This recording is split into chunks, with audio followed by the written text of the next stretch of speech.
Your autobiography, Ned, it's such a wonderful title, a small thing like an earthquake. I wasn't quite sure exactly how you were going to present yourself tonight. Yes. Well, an earthquake's liable to happen out of this waistcoat at any time at all, because I've been laced into it. The title is simply because it's one of my favourite phrases, because somebody once said it to me, and it's very difficult trying to find a title for anything. We were very lucky with That Was the Week that it fell onto a lunch table when I was talking about it to John Bird, who was going to be the original presenter of That Was the Week. But a small thing like an earthquake seemed to me a phrase which the small thing part of it summed up my career quite nicely, I thought. But the earthquake part I like because there have been some quite pleasant tremors on the way. It started because I had a wonderful caretaker in a block of flats in which I lived once in Chelsea. The flat was a very clever actor called Kenneth Fortescue's, and Mrs. Willow Herb was the caretaker.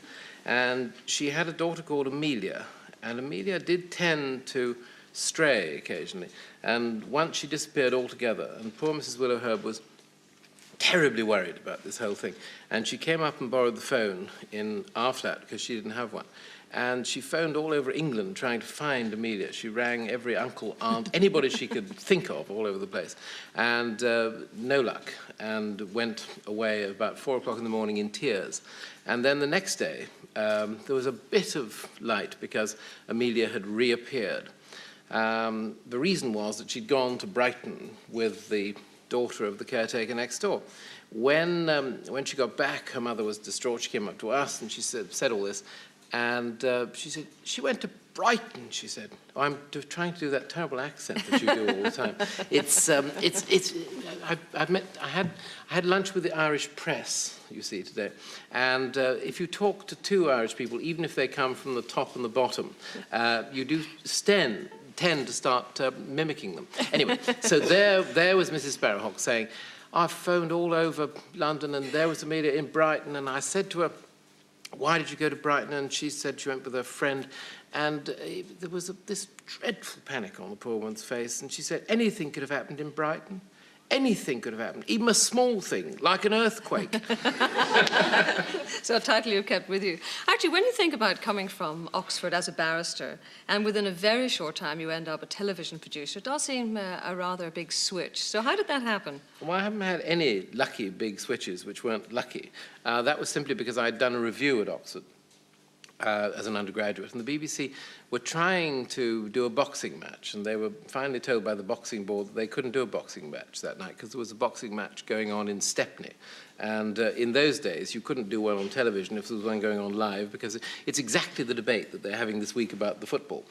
You couldn't do live things on television if the same thing was going on in the somewhere where people might lose money by it. So anyway, we did this review. And when I'd finished the bar exams, I was walking down the Strand, feeling rather proud about becoming a barrister. And I met the studio manager of the show. And he said, what are you doing? And I said, I'm a barrister. I said, rather proudly. It seemed quite a clever thing to be at the time. And what are you doing? I said. And he said, well, we're starting commercial television next week. ITV are starting off. And why don't you come and be with us? So that seemed very attractive. And so I went to see his boss, who said, what have you been doing? And I said, I'm a barrister. And he said, oh, I mean, plainly the word barrister was some sort of key. I would advise any young child watching to go in for barristering. Because he said, I'm afraid we can only offer you a producer's job. I thought T-boy, call boy, call anything, would have been all right. So I accepted that. And then he said, I'm afraid we can only offer you £900 a year. And I knew from coming down from Oxford that everybody else was being offered 450, and even I could work out that 900 was twice 450. So, seemed like a good deal. So I accepted it for a year.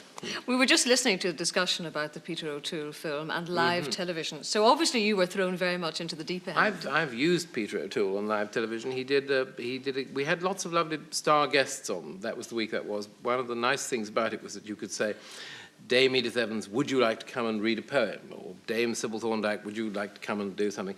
And Peter came to do a piece that I don't know whether he knows, but a piece that Orson Welles turned down, which Peter Shaffer wrote, and he was impeccable. He came from doing a Brecht play, rushed to the studio, did it from 11 till... It went on rather longer than we thought. His pauses were a bit self-indulgent. It went on from about 11 to 11:30 instead of 11 till 11:10, but they kept the transmitter open. It was all right. Did all your big names react to live television in the same way? Sybil was my favourite memory, I think.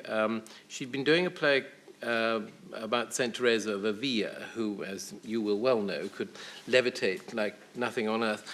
And unfortunately, just before the run closed, she ran for a bus in the King's Road. It was a number 11, and they're few and far between.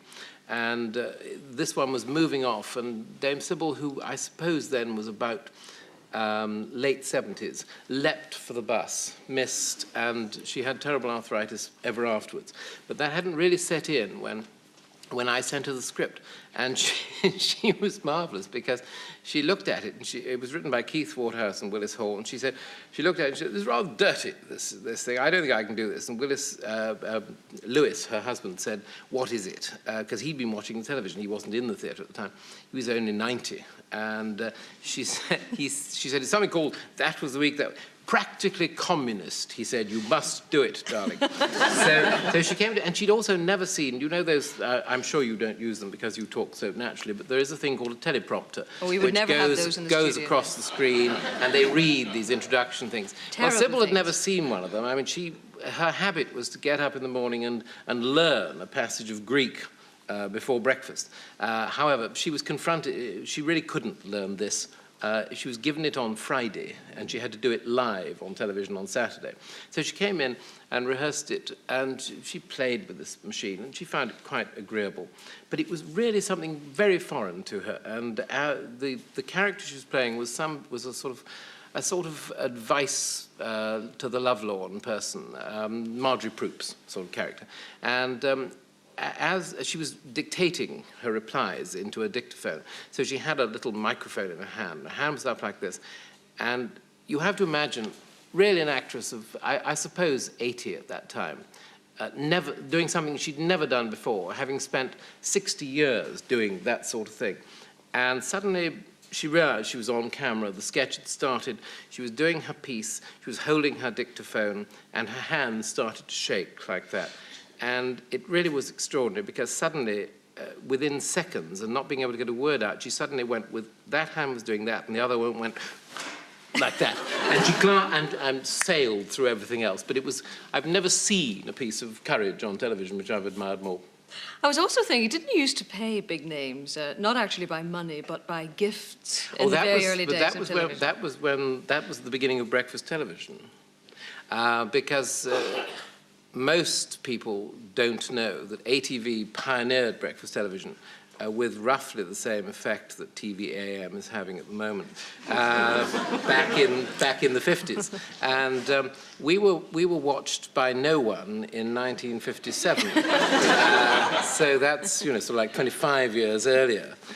We frightened them off. And it was a lovely little program. Noel Gordon and I were production assistants on it. And the thing was mainly a plug for the Palladium show, I think. Jerry Desmond used to come on and give a plug for the Palladium. And my job, basically, was to find out what the star guest would like in lieu of money. I remember Donald Woolfit had one of those alarm clocks which makes tea at the same time. I've become very friendly later with him and with Lady Woolfit. I've never liked to ask them whether they ever used it, because whenever I've seen those things, they were all over the whole place. And the other, Dorothy Tootin had a white rug, but my favourite one was Gracie Fields, who was absolutely first on. And somebody had told us, there was a great whisper, she wants a Parker pen. And she had this very strange, bear-like Italian plumber or electrician or something husband. And she said, how lovely. And Boris said, we got one already. Rather ruined the first moment of generosity from, Lord Grade or Val Parnell, whoever it was at that time, giving this expensive, at least £10 in those days, Parker pen. If I can just jump your career, Ned, because you've You done can so jump much. me or my career anytime. Anytime. That's the best offer I've had all afternoon, I realise. But I mean, television, films, and then in later years, musicals, wonderful musicals like Side by Sondheim and The Mitford Girls. Now, why do you think your collaboration with Carol Browns worked so well? Well, because Carol, I suppose, apart from when she was collaborating with S.J. Simon, was one of the, I think together they were one of the three great comic novelists of the 20th century, War, and I could argue between Furbank and Woodhouse, but they were tremendously good. But Carol had a tremendous ability to draw out of people things which I think were theirs, but would not have come to the surface. She was a sort of fisher among people, and she could fish out of you things which were undoubtedly somewhere down inside you, but they wouldn't have been produced without a catalyst who was quite as magical as she was. And did you always want to do musicals? Was this a big ambition? Well, I have certain closet activities. I like current affairs, and I like musicals, and I like gossip, and I like... it's one of those difficult things that you try and have a purposeful career, but you find yourself, instead of looking for the rainbow or the horizon or whatever it is, you find yourself being diverted by that little bit of quartz over there or whatever it is more attractive, or somebody very nice in the audience over there, and you suddenly don't know really whether you want to carry on talking or whether you'd rather have a look at the quartz. It's one of those things. May I say we've enjoyed talking to you very much. I'd much rather indeed. carry on talking.